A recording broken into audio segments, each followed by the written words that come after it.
আসসালামু আলাইকুম।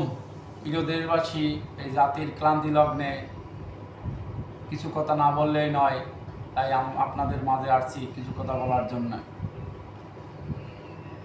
বর্তমানে দেশের পরিস্থিতি খুবই খারাপ, কোনো সরকার নাই, তত্ত্বাবধায়ক সরকারও নাই। আমি ছাত্রদের উদ্দেশ্য বলি যে ডক্টর ইউনূসকে আপনারা প্রধান তত্ত্বাবধায়ক সরকারের প্রদান করছেন, খুবই ভালো।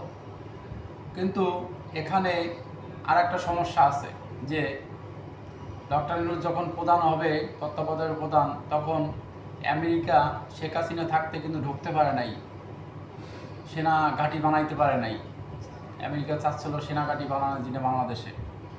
এমন হইতে পারে ডক্টর ইউনূসের সাথে আমেরিকার সম্পর্ক খুবই ভালো, বাংলাদেশে তারা কেন সেনা ঘাঁটি করতে পারে। আমি ডক্টর ইউনূস স্যারকে বলছি, আপনি মানুষ হিসাবে ডক্টর ইউনূস নাম কিন্তু মুসলমানের, আপনি মুসলমান। আমি জানি যেটুক জানি আপনি 5 ওয়াক্ত নামাজ পড়েন।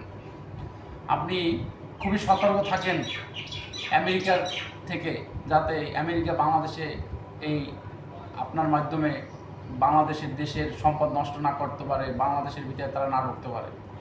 তারা চাচ্ছে বহুদিন আগে থেকেই বাংলাদেশে একটা আমেরিকার সেনাঘাঁটি করবে, কিন্তু শেখ হাসিনার আমলে এটা সম্ভব হয় নাই।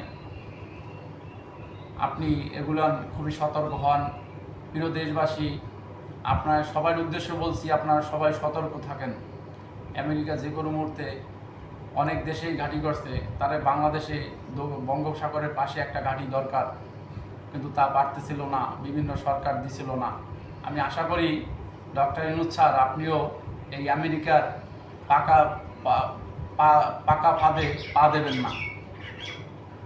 আসসালামু আলাইকুম। বাংলাদেশ চিরজীবী হোক।